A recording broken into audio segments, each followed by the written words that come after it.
300 gramos de harina de primera tamizada 3 veces, 17 huevos, raspadura de un limón. Manera de hacerse. En una cacerola se ponen 5 yemas de huevo, 4 huevos enteros y el azúcar. Se baten hasta que la masa espesa y se le anexan 2 huevos enteros más.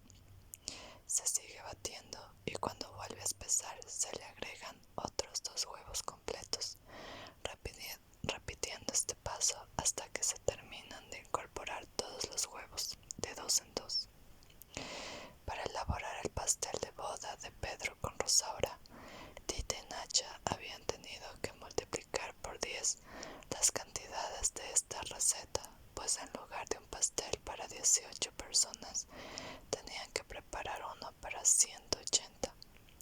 El resultado da 170 huevos, y esto significaba que habían tenido que tomar medidas para tener reunida esta cantidad de huevos de excelente calidad en un mismo día. Para lograrlo fueron poniendo en conserva desde hace varias semanas los huevos que ponían las gallinas de mejor calidad. Este método se utilizaba en el rancho desde época inmemorial para proveerse durante el invierno de este nutritivo y necesario alimento. El mejor tiempo para esta operación es por los meses de agosto y septiembre. Los huevos que se destinen a la conservación deben ser muy frescos. Nacho prefería que fueran del mismo día. Se ponen los huevos en una vasija que se llena de cebo de carnero derretido, próximo a enfriarse hasta cubrirlos por completo. Esto basta para garantizar su buen estado por varios meses. Ahora que si se desea conservarlos por más de un año, se colocan los huevos en una orza y se cubren con una lechada de un tanto de cal por 10 de agua. Después se tapan muy bien para interceptar el aire y se guardan en la bodega. Tita y Nacha habían elegido la primera opción, pues no necesitaban conservar los huevos por tantos meses.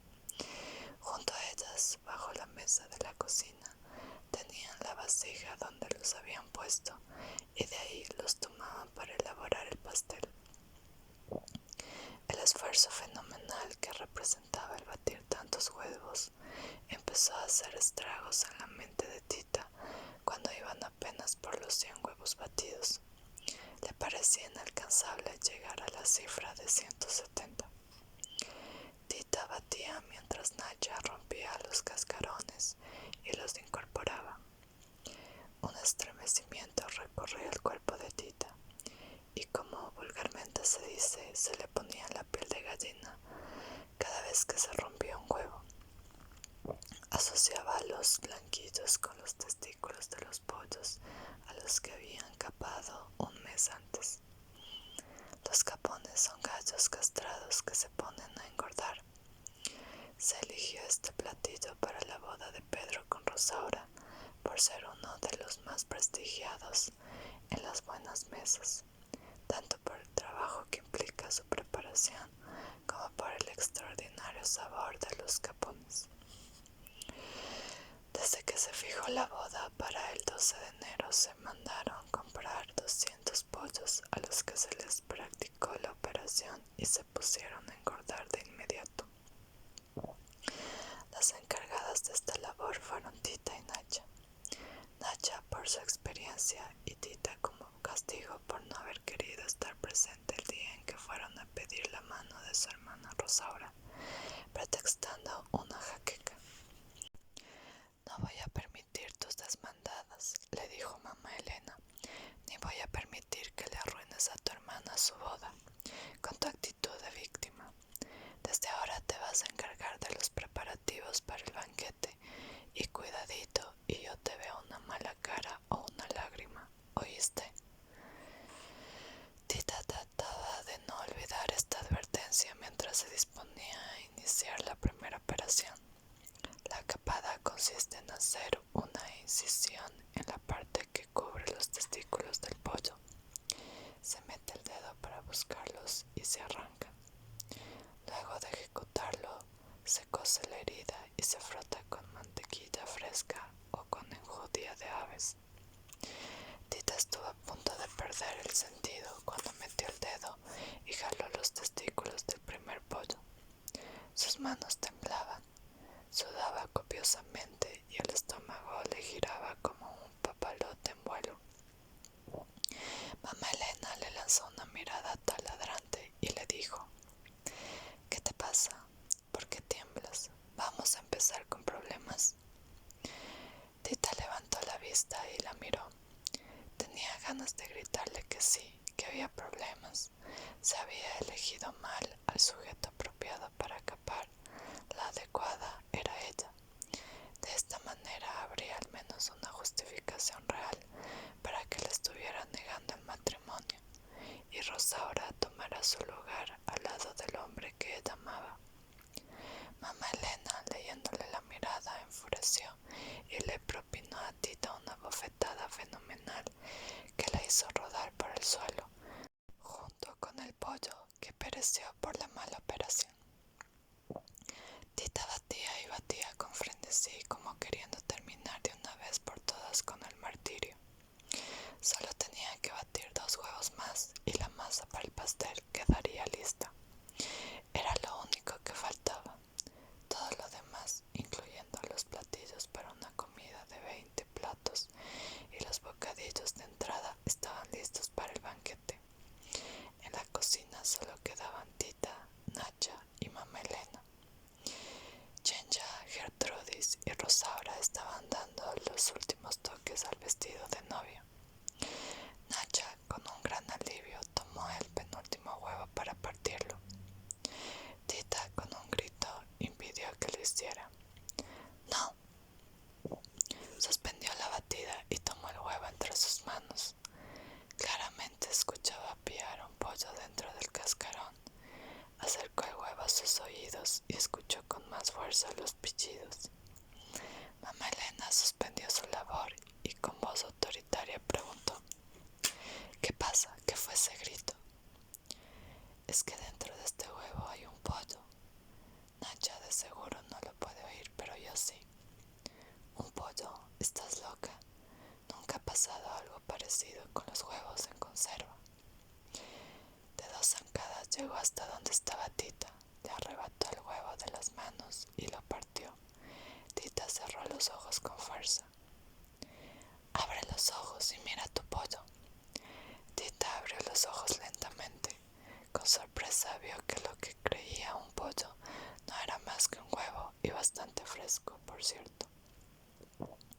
Escúchame bien, Tita. Me estás colmando la paciencia. No te voy a permitir que empieces con locuras. Esta es la primera y la última, o te aseguro que te arrepentirás. Tita nunca pudo explicar qué fue lo que pasó esa noche. Si lo que escuchó fue producto del cansancio o una alucinación de su mente. Por lo pronto, lo más conveniente era volver a la batida. No quería investigar cuál era el límite de la paciencia de su madre. Cuando se baten los 2 últimos huevos, se incorpora la ralladura de limón. Cuando es pesada bastante la masa, se deja de batir y se le pone la harina tamizada, mezclándola poco a poco con una espátula de madera hasta incorporarla toda. Por último, se engrasa un molde con mantequilla. Se espolvorea con harina y se le vacía la pasta. Se cuece en horno por 30 minutos. Nacha, después de preparar durante 3 días 20 platillos diferentes, se encontraba muerta de cansancio y no veía llegar la hora de meter el pastel al horno para por fin poder ir a descansar. Tita por esta vez no era muy buena ayudante que digamos. En ningún momento se había quejado, tal vez porque la mirada escrutadora de su madre no se lo permitía, pero en cuanto vio a mamá Elena salir de la cocina para dirigirse a sus habitaciones, lanzó un interminable suspiro. Nacha a su lado le quitó suavemente la pala de las manos, la abrazó y dijo: Ya no hay nadie en la cocina, mi niña. Llora ahora, porque mañana no quiero que te vean hacerlo, mucho menos Rosaura. Nacha suspendió la batida porque sentía que Tita estaba a punto de un colapso nervioso. Bueno, ella no lo conocía con ese nombre, pero con su inmensa sabiduría comprendía que Tita no podía más. La verdad, ella tampoco. Rosaura y Nacha nunca se habían llevado bien. A Nacha le molestaba mucho que desde niña Rosaura fuera melindrosa con la comida. Siempre la dejaba intacta en el plato o se la daba escondidas al Tequila, el papá del Pulque, el perro del rancho. Nacha le ponía de ejemplo a Tita, que siempre comió muy bien y de todo. Bueno, solo había un alimento que no era del agrado de Tita. Se trataba del huevo tibio que mamá Elena la obligaba a comer. De ahí en fuera, como Nacha se había encargado de su educación culinaria, Tita no solo comía lo acostumbrado, sino que comía además jumiles, gusanos de maguey, acosiles, de pescuintle, armadillo, etc. Ante el horror de Rosaura. De ahí nació la aversión de Nacha para con Rosaura y la rivalidad entre las dos hermanas, que culminaba con esta boda en la que Rosaura se casaba con el hombre que Tita amaba. Lo que Rosaura no sabía, aunque lo sospechaba, era que Pedro amaba a Tita con un amor inconmensurable. Era de entender entonces que Nacha tomara partido por Tita y tratara por todos los medios de evitarle sufrimientos. Nacha le secaba con su delantal las lágrimas que rodaban por la cara de Tita y le decía: ya, mi niña, ya vamos a terminar. Pero se tardaron más de lo acostumbrado, pues la masa no podía espesar debido a las lágrimas de Tita. Y así, abrazadas, permanecieron llorando hasta que a Tita no le quedaron más lágrimas en los ojos. Entonces lloró en seco, y dicen que eso duele más, como el parto seco, pero al menos no seguía mojando la masa del pastel, pudiendo continuar con el paso siguiente, que es el relleno. Relleno: 150 gramos de pasta de chabacano, 150 gramos de azúcar granulada. Manera de hacerse: se ponen los chabacanos al fuego con muy poca agua, se deja hervir y se pasan por un sedazo o tamiz. Si no se tiene, se puede usar una vulgar coladera. Se pone esta pasta en una cacerola, se le agrega el azúcar y se pone al fuego sin dejar de moverla hasta que toma punto de mermelada. Se retira del fuego y se deja enfriar un poco antes de ponerla en la parte de en medio del pastel, que por supuesto se ha partido con anterioridad. Afortunadamente, un mes antes de la boda, Nacha y Tita habían preparado varios frascos con conservas de chabacano, higo y camote, con piña. Gracias a eso evitaron el trabajo de preparar la mermelada ese mismo día. Ellas estaban acostumbradas a preparar cantidades enormes de mermelada en un gran caso que se ponía en el patio para aprovechar la fruta de la temporada. Lo colocaban encima de una fogata y para menear la mermelada tenían que cubrirse los brazos con sábanas viejas. Esto evitaba que un borbotón de la misma brincara y les quemara la piel. En cuanto Tita abrió el frasco, el olor de las chabacanas la hizo remitirse a la tarde en que prepararon la mermelada. Tita venía del huerto cargando la fruta sobre su falda, pues había olvidado la canasta. Traía recogida la falda cuando entró, y cuál no sería su sorpresa al toparse con Pedro en la cocina. Pedro se dirigía al patio trasero a preparar la carretela. Tenía que ir al pueblo a entregar unas invitaciones. Y como el caballerango no se había presentado ese día en el rancho,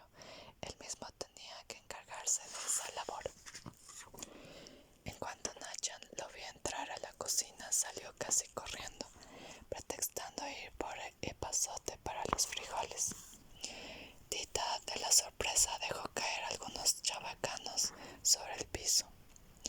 Pedro rápidamente corrió a ayudarla a recogerlos, y al inclinarse pudo ver una parte de las piernas de Tita que quedaban al descubierto. Tita, tratando de evitar que Pedro mirara, dejó caer su falda. Al hacerlo, el resto de los chabacanos rodaron sobre la cabeza de Pedro. Perdóneme, Pedro, lo lastimé. No tanto como yo la he lastimado. Déjeme decirle que mi propósito, no le he pedido ninguna explicación. Es necesario que me permita dirigirle unas palabras. Una vez lo hice y resultaron una mentira. No quiero escucharlo más. Y diciendo esto, Tita salió rápidamente de la cocina por la otra puerta hacia la sala donde Chencha y Gertrudis bordaban la sábana nupcial. Era una sábana de seda blanca a la que le estaban haciendo un delicado bordado en el centro. Este orificio estaba destinado a mostrar únicamente las partes nobles de la novia en los momentos íntimos del matrimonio. Realmente habían tenido suerte en haber podido conseguir seda francesa en esas épocas de inestabilidad política. La revolución no permitía que uno viajara de una manera segura por el país, así es que, de no haber sido por un chino que se dedicaba al contrabando, no les hubiera sido posible conseguir la tela, pues mamá Elena no habría permitido que ninguna de sus hijas se arriesgara yendo a la capital a comprar lo necesario para el vestido y el ajuar de Rosaura. Este chinito era bastante listo. Vendía en la capital aceptando billetes del ejército revolucionario del norte. Ahí carecían de valor y no eran negociables. Claro que lo aceptaba a precios irrisorios, y con ese dinero viajaba al norte, donde los billetes adquirían su precio real y con ellos compraba mercancía. En el norte, por supuesto, aceptaba billetes emitidos en la capital a precios ínfimos, y así se la pasó toda la revolución hasta que terminó millonario. Pero lo importante era que gracias a él, Rosaura pudo gozar de las telas más finas y exquisitas para su boda. Tita quedó como hipnotizada observando la blancura de la sábana. Solo fueron algunos segundos, pero lo suficientes como para causarle una especie de ceguera. Donde quiera que fijaba la vista, solo distinguía el color blanco. A Rosaura, que se encontraba escribiendo a mano unas invitaciones, le percibía como un nibio fantasma. Disimuló también lo que le pasaba, que nadie lo notó. No quería provocar otro regaño de mamá Elena, así que cuando los Lobo llegaron a entregar su regalo de bodas, procuró agudizar sus sentidos para descubrir a quienes estaba saludando, pues para ella era como un espectáculo de sombras chinas cubiertos por una blanca sábana. Afortunadamente, la voz chillante de Paquita le dio la clave y los pudo saludar sin mayor problema. Más tarde, cuando los acompañó a la entrada del rancho, notó que hasta la noche se mostraba ante ella como nunca la había visto, reluciente de alboro. Le dio miedo que le fuera a pasar lo mismo en estos momentos, cuando por más que trataba de concentrarse en la elaboración del fondant para cubrir el pastel, no podía. La atemorizaba la blancura del azúcar granulada. Sentía que de un momento a otro el color blanco se adueñaría de su mente, sin que ella la pudiera impedir, arrastrando las cándidas imágenes de su niñez cuando en el mes de mayo le llevaban vestida de blanco a ofrecer flores blancas a la Virgen. Entrada caminando entre una fila de niñas vestidas de blanco, hasta el altar lleno de velas y flores blancas, iluminado por una celestial luz blanca proveniente del vitral de la blanca parroquia. No hubo una sola vez en que no entrara a la iglesia, soñando en que paso de un hombre. Tenía que bloquear no solo sino todos aquellos recuerdos que la lastimaran. Tenía que terminar el fondant para el pastel de boda de su hermana. Haciendo un esfuerzo supremo, empezó a prepararlo. Cantidades para el fondant: 800 gramos de azúcar granulada, 60 gotas de limón y el agua suficiente para que remoje el azúcar. Manera de hacerlo: se ponen en una cacerola el azúcar y el agua a fuego sin dejar de moverla hasta que empiece a hervir. Se cuela en otra cacerola y se vuelve a poner al fuego, agregándole limón hasta que tome punto de bola floja, limpiando de vez en cuando los bordes de la cacerola con un lienzo húmedo para que la miel no se azucare. Cuando ha tomado el punto anteriormente indicado, se vacía en otra cacerola húmeda, se rocía por encima y se deja enfriar un poco. Después, con una espátula de madera se bate hasta que empaniza. Para aplicarlo se le pone una cucharada de leche y se vuelve a poner al fuego para que se deslíe. Se pone después una gota de carmín y se cubre con él únicamente la parte superior del pastel. Nacha se dio cuenta de que Tita estaba mal cuando ésta le preguntó si no le iba a poner el carmín. Mi niña, se lo acabo de poner. ¿No ves el color rosado que tiene? No. Vete a dormir, niña. Yo termino el turrón. Solo las ollas saben los hervores de su caldo, pero yo adivino los tuyos. Y ya deja de llorar, que me estás mojando el fondant y no va a servir. Anda, ya vete. Nacha cubrió de besos a Tita y la empujó fuera de la cocina. No se explicaba de dónde había sacado nuevas lágrimas, pero las había sacado y alterado con ellas la textura del turrón. Ahora le costaría doble esfuerzo dejarlo en su punto. Y a solas se dio a la tarea de terminar con el turrón lo más pronto posible para irse a dormir. El turrón se hace con 10 claras de huevo y 500 gramos de azúcar batido a punto de hebra fuerte. Cuando terminó, se le ocurrió darle un dedazo al fondant para ver si las lágrimas de Tita no habían alterado el sabor. Y no, aparentemente no alteraron el sabor, pero sin saber por qué, a Nacha le entró de golpe una gran nostalgia. Recordó uno a uno todos los banquetes de boda que había preparado para la familia de la Garza, con la ilusión de que el próximo fuera el suyo.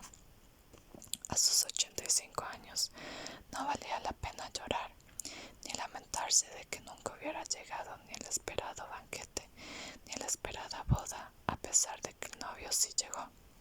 Vaya que había llegado, solo que la mamá de mamá Elena se había encargado de ahuyentarlo.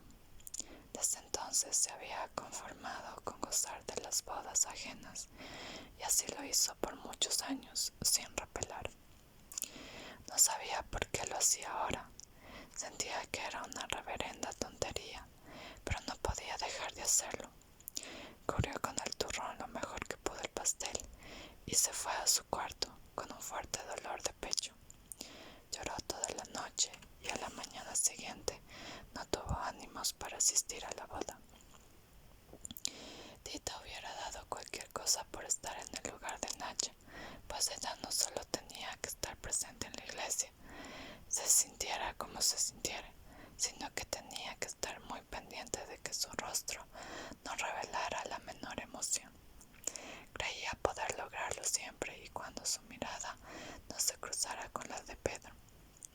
Ese incidente podría destrozar toda la paz y tranquilidad que aparentaba. Sabía que ella, más que su hermana Rosaura, era el centro de atención.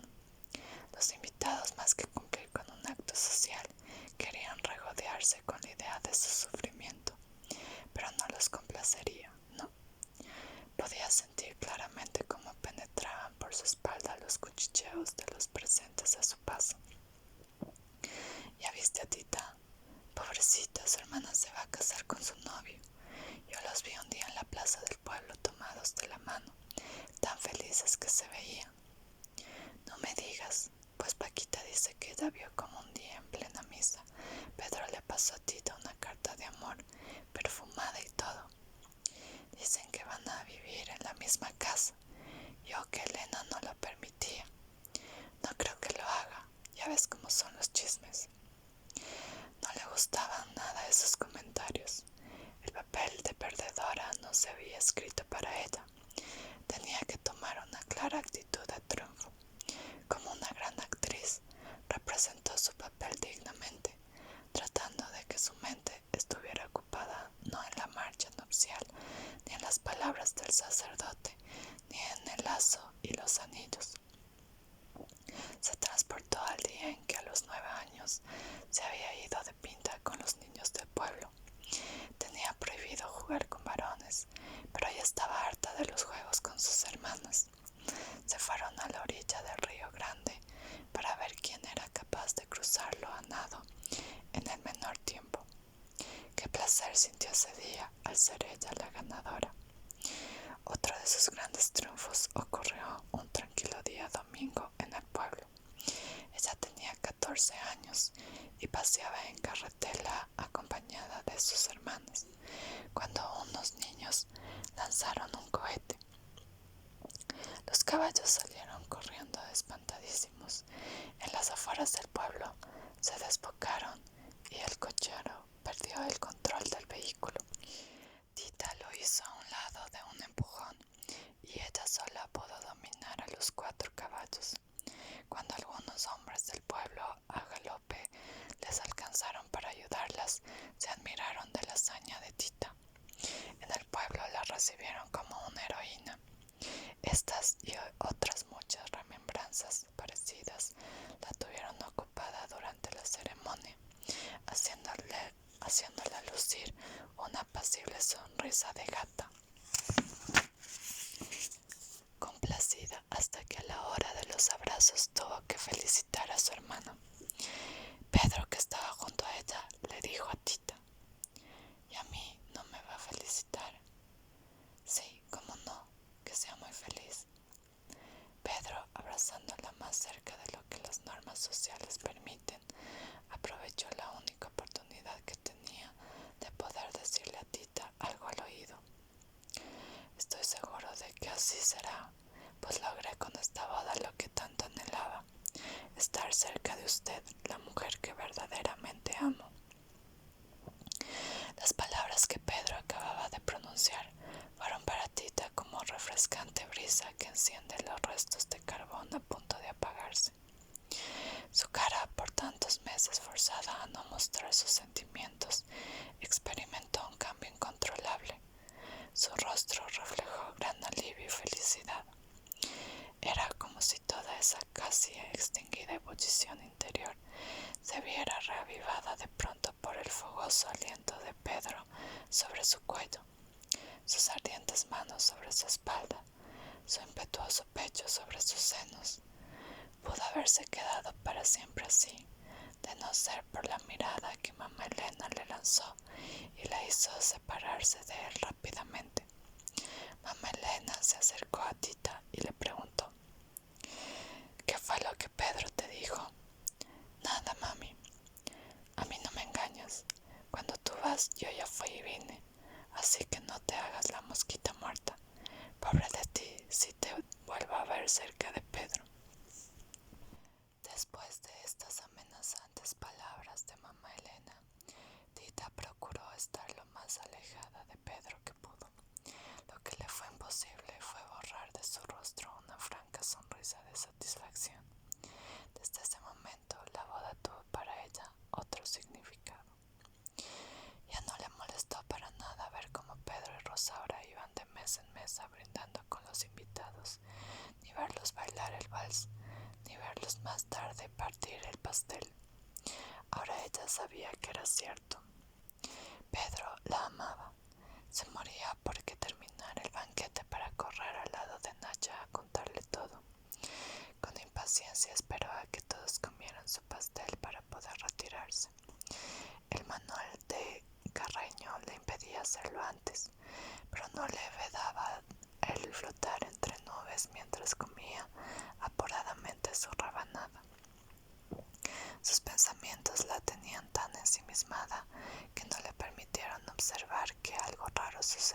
alrededor. Una inmensa nostalgia se adueñaba de todos los presentes en cuanto le daban el primer bocado al pastel. Inclusive Pedro, siempre tan propio, hacía un esfuerzo tremendo por contener las lágrimas. Y mamá Elena, que ni cuando su esposo murió había derramado una infeliz lágrima, lloraba silenciosamente. Y eso no fue todo.